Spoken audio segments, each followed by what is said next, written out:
sur un sujet qui m'a été demandé par plein de personnes. En fait, je pense que c'est la question qui m'a été le plus demandée, à savoir qu'est-ce que je dois faire avec ces pinceaux? Pourquoi il y a autant de pinceaux? À quoi ça sert? Est-ce que je dois avoir autant de pinceaux chez moi?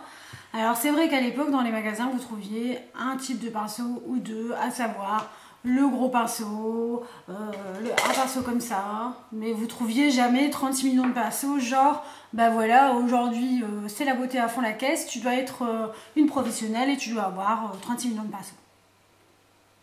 Mais non, bien sûr que non. Alors à savoir, avant de commencer à vous dire oui, bien sûr les pinceaux ont une fonction toutes bien différentes, mais si vous êtes à l'aise avec un pinceau que vous utilisez depuis longtemps, j'ai envie de vous dire gardez-le. Il n'y a pas de raison. Et moi j'ai le pinceau à fond de teint par exemple, jamais je ne l'ai utilisé. Si, bien sûr au départ parce que c'est un pinceau à fond de teint, mais ça fait belle lurette que j'utilise plus de pinceaux à fond de teint. Voilà. Alors, bien sûr, il y a des petites choses de base à savoir. Donc, les pinceaux dits plats, donc comme ceci. Je vais vous en montrer plusieurs, comme ça vous allez voir. Parce qu'il y a des pinceaux plats de toutes sortes et de toutes formes. Yups, yups, yups. Voilà, je vous montre. Un pinceau plat, à la base, c'est pour déposer la matière. Donc vraiment, le pinceau plat est là pour déposer la matière sur la surface. Voilà pourquoi, à la base, il est plat. Donc le pinceau plat va être là pour poser votre fard à paupières. C'est celui qu'on utilise aussi parfois pour l'anti-cerne, parce qu'on dépose la matière, on ne la travaille pas, on ne la floute pas, on peut la déposer, on peut l'étirer éventuellement, mais en théorie, le pinceau plat ne va pas faire de travail de flouteur, etc. Le pinceau est là pour déposer la matière. Donc ça, c'est le pinceau plat. Voilà pourquoi aussi, je ne le trouve plus, voilà ici, le pinceau à fond de teint est un pinceau plat. Parce qu'en théorie, on dépose le fond de teint et on l'étire vers l'extérieur. Personnellement, jamais je n'ai utilisé un pinceau plat pour mettre mon fond de teint parce que je ne suis pas à l'aise avec... Je ne suis pas à l'aise avec un pinceau... Je ne suis pas à l'aise avec un pinceau plat pour mettre mon fond de teint. Voilà, tout simplement. Après, on a plein de types de pinceaux. On a les pinceaux visage d'abord et les pinceaux aux yeux. Donc, si je dois continuer sur les yeux, donc on avait le pinceau plat pour déposer la matière, donc déposer la couleur sur votre paupière.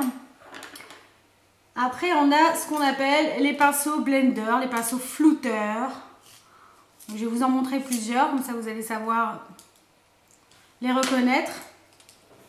Alors en général, le blender, il est comme ça. Donc c'est un pinceau plus long et assez touffu. Parce qu'il est là pour travailler en général. Je vais enlever mes lunettes comme ça, je vais vous montrer. Pour travailler ici dans le creux de paupière. Donc en général, lui, il est là pour blender, donc bien pour flouter et pour éviter que vous ayez une grosse ligne, donc pour bien mélanger la matière et la couleur. On les retrouve en plus petit. J'espère que je ne louche pas. Toujours pour travailler en général le creux de paupière et flouter ici dans le creux de paupière. Et encore en plus petit, version limite plat. Vraiment pour aller ici dans le coin externe en général. Ok, ces pinceaux-là, on peut les utiliser pour mettre une touche lumière sous son sourcil, si on en a envie. Donc vous voyez, après c'est un peu comme vous voulez. Vous pouvez utiliser des pinceaux flouteurs comme cela. Bon, ça c'est ce Chilmog que je vous ai dit que j'adorais. Pareil, pour le coin, pour le pli de l'œil, pour le coin externe. En fait, ce qui va se passer, c'est que si vous voulez utiliser un pinceau comme ça pour mettre votre couleur sur votre paupière mobile, votre couleur ne va pas être intense. Donc, elle va être floutée directement. C'est juste la différence. Maintenant, vous pouvez l'utiliser. Si vous ne voulez pas une couleur qui soit soutenue. Mais à la base, le pinceau plat pour déposer et le pinceau flouteur pour flouter, pour blender, pour éviter que la matière soit trop compacte. Ce qu'il faut savoir aussi, c'est qu'au plus votre pinceau est petit, au plus votre couleur sera condensée. Et au plus il est grand, au plus la couleur va s'étirer. Donc même si c'est un pinceau plat qui dépose la matière, le petit pinceau plat va déposer la couleur de manière plus condensée. Ça paraît logique hein, quand on y réfléchit. Mais c'est bon à savoir. Si vous utilisez une couleur qui est très intense comme le noir, par exemple vraiment le noir pur mat, si vous l'utilisez avec un pinceau plus large, le noir va s'étirer naturellement. Si vous l'utilisez avec un pinceau plus petit, le noir va être beaucoup plus intense. Je me permets de mettre mes lunettes parce que j'ai quand même du mal. Donc on était en aplat pour déposer la matière, en flouteur pour étirer la matière et pour le creux de paupière ou le coin externe. Après on a les pinceaux de base, hein, les pinceaux coconnés, donc on a le goupillon pour travailler le sourcil, toujours bien de brosser son sourcil, hein. Ça paraît bête, on n'y pense pas, mais ça enlève aussi la matière parce que quand on met du fond de teint, de la poudre, etc., toute cette matière reste dans votre sourcil et quand on arrive à la lumière, qu'est-ce qu'on a? Le beau sourcil orange ou beige ou tout poudreux, ce qui est franchement dégueulasse. Donc on y penche les filles, on brosse, on n'est pas obligé d'avoir un goupillon comme moi, il y a les brosses à sourcils qui existent, qui sont comme ça, avec normalement un petit pen, moi je l'ai pété et je n'ai pas ma deuxième donc je ne peux pas vous la montrer. Mais ces brosses là c'est tout à fait parfait, tchic tchic, un petit coup et voilà. Alors ensuite on reste toujours dans les yeux. Dans les yeux on a les tout petits pinceaux. Je vais vous en sortir quelques-uns. Alors on a le pinceau plat biseauté. Je vous en montre deux, voilà. Alors ces pinceaux là en général sont conçus pour ou les sourcils, donc pour mettre votre ombre dans votre sourcil, parce qu'étant biseauté, il va vraiment suivre le mouvement de votre mouvement. Le mouvement de votre sourcil, de l'arc de votre sourcil. Ou encore utilisé pour faire un trait d'eyeliner. Je ferai une vidéo sur l'eyeliner parce que je pense que c'est indispensable. Mais en aplat, il suit aussi la courbe de votre œil. Vous voyez? Donc que ce soit en aplat comme ça ou en appuyant tout simplement sur les lunettes, ça le fait tout à fait.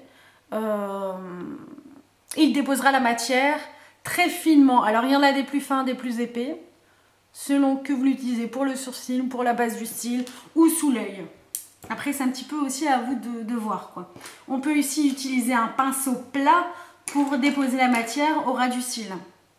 Donc un pinceau plat, enfin oui plat, toujours plat mais plat au-dessus, vous voyez. Ici il est plat, j'attends qu'il fasse, non il n'a pas, voilà. Ici il est plat mais biseauté, vous voyez. Bon lui je l'ai lavé il n'y a pas longtemps donc il fait encore un petit peu la gueule mais voilà. Ok, donc le pinceau biseauté en général pour le sourcil ou pour le trait d'eyeliner.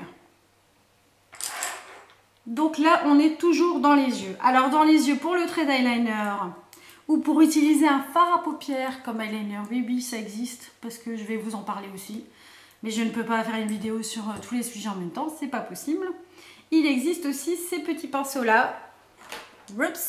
J'espère que vous voyez bien. Voilà. Qui sont excellents pour déposer ou le gel liner ou l'ombre à paupières noire que vous désirez mettre comme liner. Alors, qu'est-ce que je dois avoir chez moi pour mes yeux? Si je dois donner mon avis, je dirais, sans faire de pub à Emma, parce que je vous ai dit que j'aimais bien le magasin Emma, mais je ne fais pas de pub spécialement pour ces pinceaux-là. C'est parce qu'au niveau du prix, bon, c'est quand même intéressant. Un pinceau plat.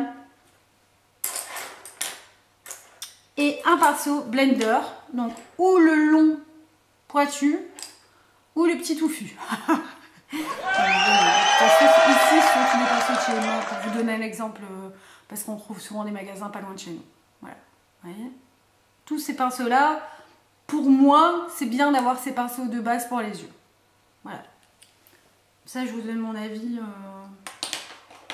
Je ne vous ai pas parlé, je me rends compte maintenant, ne m'en veuillez pas. Des pinceaux boules. Alors les pinceaux boules, en général, nous on les utilise, enfin moi je les utilise. Mais pour les gens, pour vous tous, pas dire que vous êtes moins bien que moi, loin de là. Les pinceaux boules, c'est pas indispensable. Les pinceaux boules, donc je vous les montre. Vous voyez, il y a vraiment la boule, l'arrondi au bout. Hein. Ceux-là sont, je vais encore une fois enlever mes lunettes, sont vraiment faits pour aller ici dans le coin. Donc je vais essayer de pas bouger mon maquillage, mais on les travaille comme ça. Vraiment ici dans le coin. externe quand on fait des dégradés. Si je vous fais une vidéo sur un make-up dégradé, je l'utiliserai et je vous expliquerai comment ça fonctionne. Voilà. Oui, je remets mes cheveux en place parce que je ne sais pas, ça va pas, j'ai une tête terrible aujourd'hui. Voilà, alors, donc ça c'était pour les yeux. J'espère que vous m'avez suivi, que vous avez bien compris. Qu'est-ce qu'on m'a encore demandé? Oui, ce pinceau-là, mais qu'est-ce que c'est que ce truc?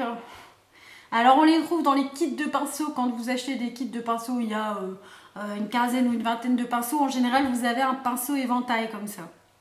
Alors, vous vous dites, mais là, qu'est-ce que je fous avec ce truc, quoi? Le pinceau éventail est là quand vous vous maquillez pour éviter enlever les chutes.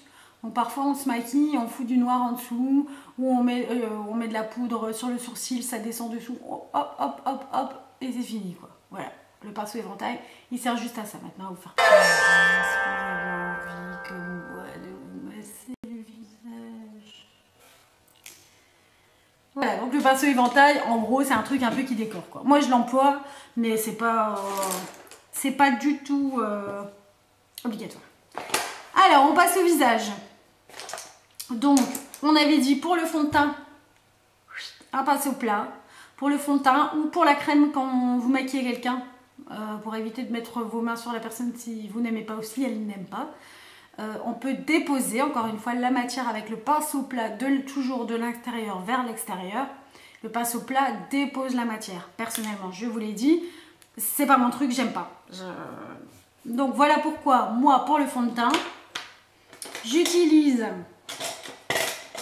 ou un pinceau plat comme ça, et pas comme ça, parce que je trouve qu'on peut effectivement déposer la matière et travailler la matière avec ce pinceau-là.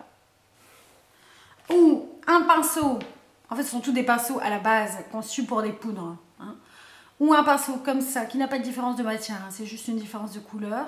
Pareil, parce que je trouve qu'on peut travailler par petits cercles pour bien étaler la matière sur le visage.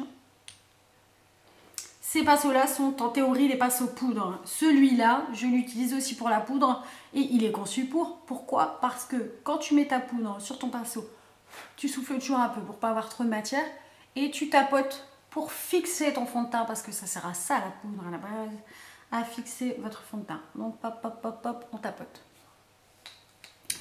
Je ne sais plus du tout où j'en étais. Donc pour le fond de teint.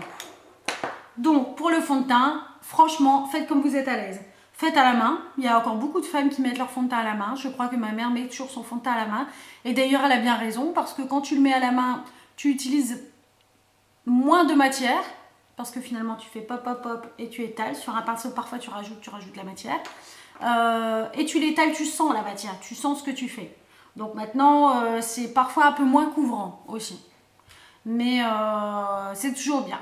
Que ce soit aussi pour les yeux, hein, si vous pouvez toujours vous maquiller les yeux au doigt, il n'y a pas de souci, pas d'obligation d'acheter des pinceaux. Cette vidéo n'a pas pour but de vous dire acheter des pinceaux absolument, ok? Donc on continue pour le visage. Donc je vous avais parlé du fond de teint, il y a aussi ces pinceaux-là. Donc ça, ces pinceaux-là, c'est comme celui que j'aime bien, hein, je vous ai dit, voilà. À la base, ce sont des pinceaux poudre, mais poudre aussi poudre minérale, donc fond de teint minéral.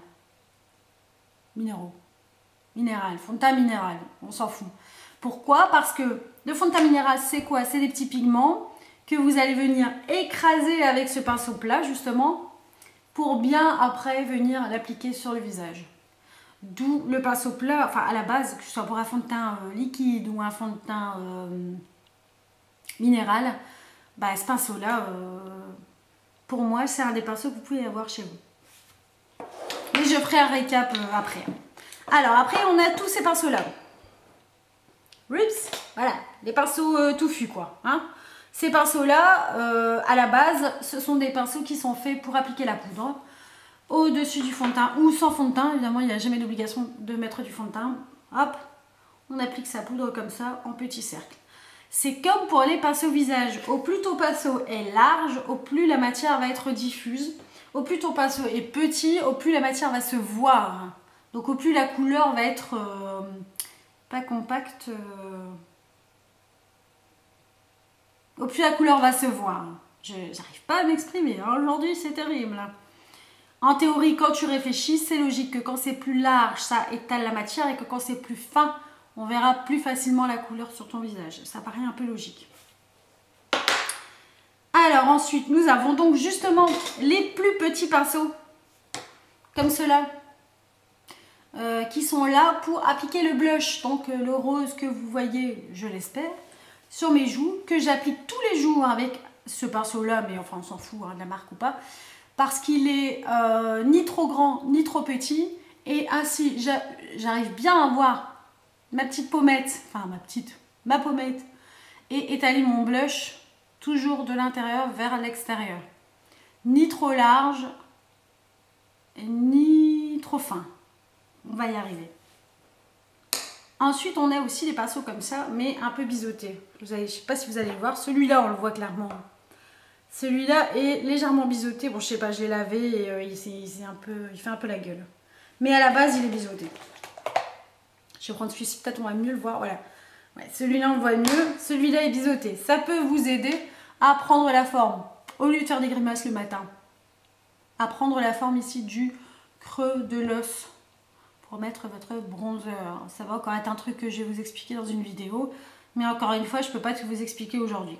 Donc le pinceau biseauté est fait à la base, le biseau pour attraper les coins du visage. Donc pour tout ce qui est à la mode, là, hein, le contouring, la lumière, etc. Ce pinceau-là, c'est très bien. Pour moi, c'est pas un indispensable, quoi. Et alors, on a aussi ces pinceaux, les duofibres. Ça a été une mode en fait. C'est vraiment deux fibres différentes. Tu as la fibre plus fine et la fibre plus épaisse. C'est censé diffuser mieux, faire un effet plus naturel sur ton fond de teint liquide par exemple. Personnellement, j'aime pas. J'ai l'impression que quand je mets mon fond de teint, ça fait tout des lignes. Enfin, je n'aime pas. Donc maintenant, c'est à vous de choisir. Si vous aimez bien le duofibre, peu importe quelle marque, on s'en fout, utilisez un duofibre. Voilà, tout simplement. Je ne vous ai pas parlé du chouchou, le kabuki. Le kabuki, encore une fois, on s'en fout de la marque. C'est le copain tout doux qu'on aime bien s'appliquer le matin. En général, on l'utilise pour la poudre ou la poudre minérale. La poudre minérale, encore une fois, je vous avais expliqué, pour écraser la matière. Et la poudre libre, ou pas, hein, la poudre qu'on met après son fond de teint, pour bien diffuser sur tout le visage. Pourquoi? Parce qu'il est large, et quand c'est large, je vous l'ai dit, ça diffuse. Donc, si on doit... non, j'ai oublié de vous parler d'un truc. Pour le teint, on a vu arriver ces temps-ci. Je devrais cacher la marque, même si je m'en fous un peu. Hein. Voilà.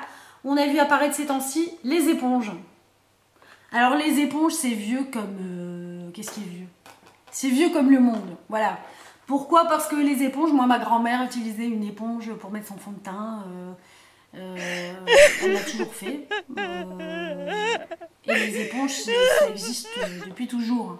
Seulement, oui, avec le temps, il y a des inventions, il y a des trucs, puis on doit être des pros, je vous l'ai dit, donc on voit plein de trucs arriver partout au niveau commercial aussi. Je vais essayer de l'ouvrir, parce que c'est une nouvelle, parce que j'ai la même, je l'ai fini il n'y a pas longtemps. J'arrive pas du tout à le faire. Voilà, donc comme ça vous allez la voir mieux. Oups. Les éponges. Ou les bébés éponges. Ben voilà, on a vu que c'était un Sephora, c'est pas très grave. Alors les éponges pour mettre le fond de teint liquide. En théorie, on humidifie l'éponge. On met son fond de teint ou sur l'éponge ou sur son visage comme on est habitué de faire notre petit clown. Et on étale toujours de toute façon, quand il y a de la matière, de l'intérieur vers l'extérieur. Le truc avec l'éponge, c'est que tu l'humidifies ou pas, ça fait un effet plus naturel. Si tu l'étires, si tu la tapotes, ça fait un effet plus couvrant. T'as pas l'impression, parce que t'as quand même la matière qui reste sur ton éponge, hein, donc c'est vrai qu'après elle est dégueulasse, mais t'as pas l'impression d'avoir trop de matière sur le visage. Comme parfois, oui, avec un pinceau, à force de faire ça, je sais pas, moi, franchement, ça fait quelques temps que je l'ai adopté et j'arrive pas à m'en passer. Pourquoi? Parce que t'as l'éponge pour mettre ton fond de teint. Non, je ne baffe pas du tout. Et tu as ce côté-là qui est super pour mettre ton anti-cerne. Vraiment, Une éponge, c'est pratique. Tu mets le prix, je ne sais plus du tout combien j'ai payé, je pense que c'était 15 €. Bon, ici, je l'ai acheté chez Di, encore une fois, je ne fais pas de pub pour Di, mais voilà, c'est pas loin. Tu n'as pas besoin de ton de ton pinceau fond de teint. Mais non, si tu utilises tes mains, tu n'as rien besoin, tu me diras. Mais si vous voulez essayer, lancez-vous. Parce que je pense pas que vous allez le regretter, quoi. La petite éponge en général est faite pour l'anti-cerne. Pour le contour, l'anti-cerne, le correcteur, sur les différentes petits spots que vous avez sur le visage. Pas obligatoire d'avoir un petit et un grand. Moi j'ai acheté le petit parce que j'aime bien essayer, parce que j'aime bien voir des trucs et voilà, c'est comme ça.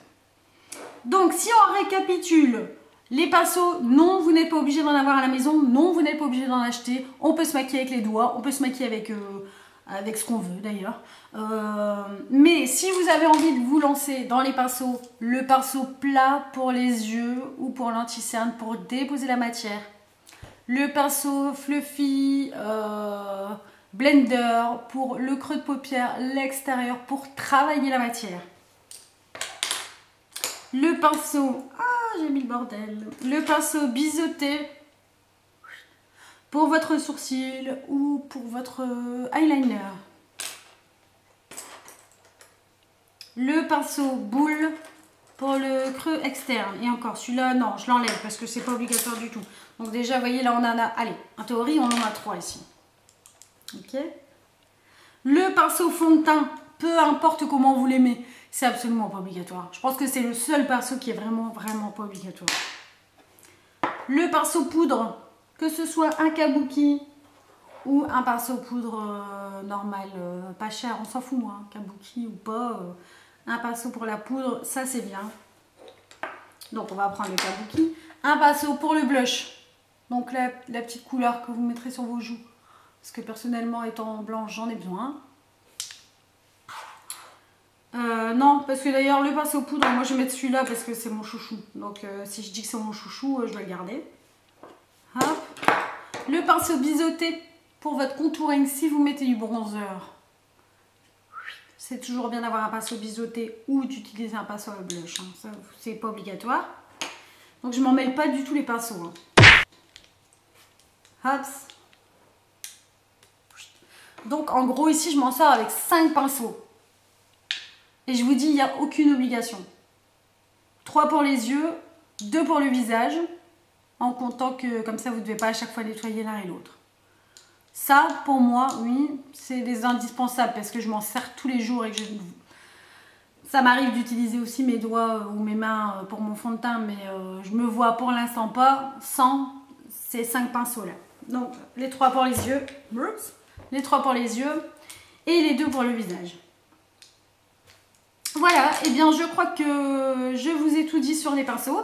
J'espère que vous avez bien suivi tout ce que j'ai raconté parce que je sais que parfois je ne m'exprime pas bien ou que parfois j'ai des... voilà, comme je viens de faire, des absences où je fais il va y en avoir plein dans cette vidéo, mais c'est pas grave. Le but c'était de vous dire ce qu'on en fait. Oui, les pinceaux ont une fonction, ce qu'on en fait c'est notre problème. On est chez nous, on fait ce qu'on veut. Oui, ils ont une... Donc j'ai dit oui, ils ont... oui, ils ont une fonction, mais on en fait ce qu'on veut. On utilise des pinceaux ou pas. Oui, il y a des bases à savoir sur ce qui dépose et ce qui travaille la matière. Le fait que quand c'est petit, ça condense la couleur et que quand c'est grand, ça floute la couleur. Donc ça, c'est quand même des trucs à savoir si vous voulez prendre un grand ou un petit pinceau. Et alors, les indispensables, il y en a 3 pour moi, pour les yeux. Le biseauté, le plat et le fluffy, le blender. Et pour le visage, un bon pinceau poudre ou un bon kabuki poudre et un pinceau blush pour vous donner un peu de couleur. Voilà, donc je vous laisse pour cette vidéo. Si vous avez envie que je fasse d'autres vidéos sur des sujets qui vous intéressent, posez-moi des questions parce que je vois que j'ai pas énormément de questions. Posez-moi des questions sur le blog, posez-moi des questions sous cette vidéo si vous avez envie, posez-moi des questions sur Facebook, où vous pouvez me retrouver aussi. Donc je laisse encore une fois toutes les adresses dans la barre d'infos. Et je vous retrouve pour une prochaine vidéo. Ce sera une surprise. À bientôt!